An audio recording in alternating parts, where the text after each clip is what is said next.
কল্পনা করুন আপনি এক মহাকাশ যাত্রী।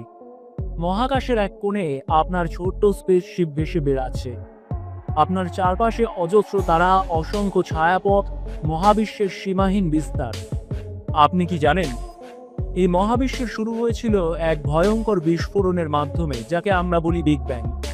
তারপর থেকে এটি ক্রমাগত প্রসারিত হচ্ছে, তারার জন্ম হচ্ছে, গ্যালাক্সি গঠিত হচ্ছে, নতুন নতুন সৌরজগত তৈরি হচ্ছে। কিন্তু প্রশ্ন হচ্ছে, এই সব কিছুর শেষ কোথায়? আমরা কি এক অনন্ত মহাবিশ্বে বাস করছি, নাকি কোনো একদিন এই বিস্তৃত নীলিমা ধ্বংস হয়ে যাবে? আজ আমরা সেই প্রশ্নের উত্তর খোঁজার চেষ্টা করব। মহাবিশ্বের শেষ আসলে কেমন হবে?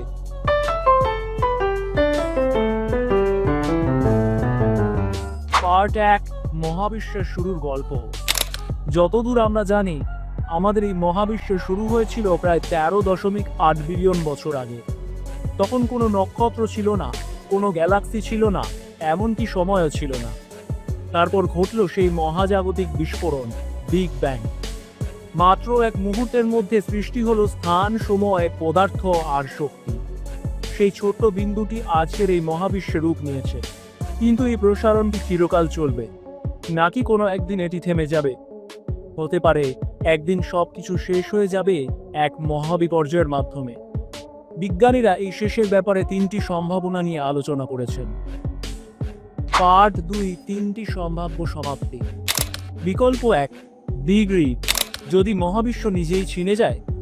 ধরুন আপনি কোটি কোটি বছর পরের এক ভবিষ্যৎ পৃথিবীতে আছেন। একদিন হঠাৎ লক্ষ্য করলেন আকাশে পরিচিত নক্ষত্রগুলো আর নেই, গ্যালাক্সিগুলো দূরে সরে যাচ্ছে। কয়েক মিলিয়ন বছর পর আমাদের সৌরজগতের গ্রহগুলো একে অপরের কাছ থেকে দূরে সরে যেতে শুরু করলো। তারপর একদিন সবকিছু যেন হঠাৎ করেই ছিন্ন ভিন্ন হয়ে গেল। এই ভয়ঙ্কর ঘটনাটির নাম বিগ রিপ। বিজ্ঞানীদের মতে, যদি মহাবিশ্বের প্রসারণ এক সময় এত বেশি দ্রুত হয়ে যায় যে মহাকর্ষ আর এটাকে ধরে রাখতে না পারে, তাহলে প্রথমে গ্যালাক্সিগুলো, তারপর নক্ষত্র, গ্রহ, এমনকি পরমাণুর কণাগুলো আলাদা হয়ে যাবে। মহাবিশ্বের এই শেষ হবে দ্রুত ও ভয়ানক এবং একেবারে অনিবার্য। বিকল্প 2, বিগ ক্রাঞ্চ। যদি মহাবিশ্ব নিজেই গুটিয়ে নেয়, তবে হতে পারে একেবারে উল্টো ঘটনা। কল্পনা করুন একসময় মহাবিশ্বের প্রসারণ ধীর হয়ে যাচ্ছে, গ্যালাক্সিগুলো একে অপরের দিকে ধেয়ে আসছে। মহাকর্ষ শক্তি একসময় এই প্রসারণকে থামিয়ে দেয় এবং উল্টো দিকে টানতে শুরু করে। ছায়াপথগুলো একে অপরের সঙ্গে ধাক্কা খাচ্ছে, নক্ষত্রগুলো এক বিন্দুর দিকে ছুটছে। মহাবিশ্ব যেন নিজের মধ্যেই গুটিয়ে যাচ্ছে। এই ঘটনাকে বলে বিগ ক্রাঞ্চ।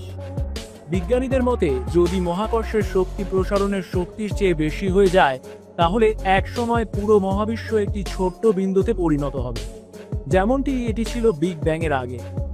এবং হতে পারে এই প্রক্রিয়া আবারও নতুন একটি বিগ ব্যাং ঘটিয়ে দেবে। তাহলে কি আমাদের মহাবিশ্ব বারবার জন্ম ও মৃত্যু ঘটাতে থাকে? উত্তর এখনো অজানা। বিকল্প 3, বিগ ফ্রিজ। যদি মহাবিশ্ব চিরতরে জমে যায়, কিন্তু সবচেয়ে ধীর ও ভয়ঙ্কর মৃত্যু হলো বিগ ফ্রিজ। কল্পনা করুন আপনি এক মহাকাশ যাত্রী, কোটি কোটি বছর ধরে বেঁচে আছেন। দেখছেন একে একে সব নক্ষত্র নিভে যাচ্ছে। নতুন কোনো নক্ষত্র আর জন্মাচ্ছে না, কারণ মহাবিশ্বে গ্যাস ও ধূলিকণা ফুরিয়ে গেছে। গ্যালাক্সিগুলো এত দূরে চলে গেছে যে কেউ কারো অস্তিত্ব জানবেও না। শেষ পর্যন্ত মহাবিশ্বের তাপমাত্রা শূন্যের কাছাকাছি নেমে যাবে। কোনো আলো থাকবে না, কোনো জীবন থাকবে না, শুধু বিশাল এক অন্ধকার শীতল শূন্যতা। এটিই হবে মহাবিশ্বের সবচেয়ে ধীর, সবচেয়ে একাকী মৃত্যু। পার্ট 3, আমরা কি কিছু করতে পারবো? এখন প্রশ্ন হলো, আমরা কি এই ভয়ঙ্কর সমাপ্তিগুলোর মধ্যে থেকে কোনোটি এড়াতে পারবো? বিজ্ঞানীরা এখনো নিশ্চিত নন, তবে ভবিষ্যতে হয়তো আমরা নতুন কোনো সমাধান বের করতে পারবো। টাইম ট্রাভেল, অথবা অন্য মহাবিশ্বে যাওয়ার পথ, নাকি সম্পূর্ণ নতুন কোনো প্রযুক্তি? আমাদের মহাবিশ্বের শেষ একদিন আসবে, কিন্তু আমাদের জানার ইচ্ছা, অনুসন্ধান, তা কখনো শেষ হবে না।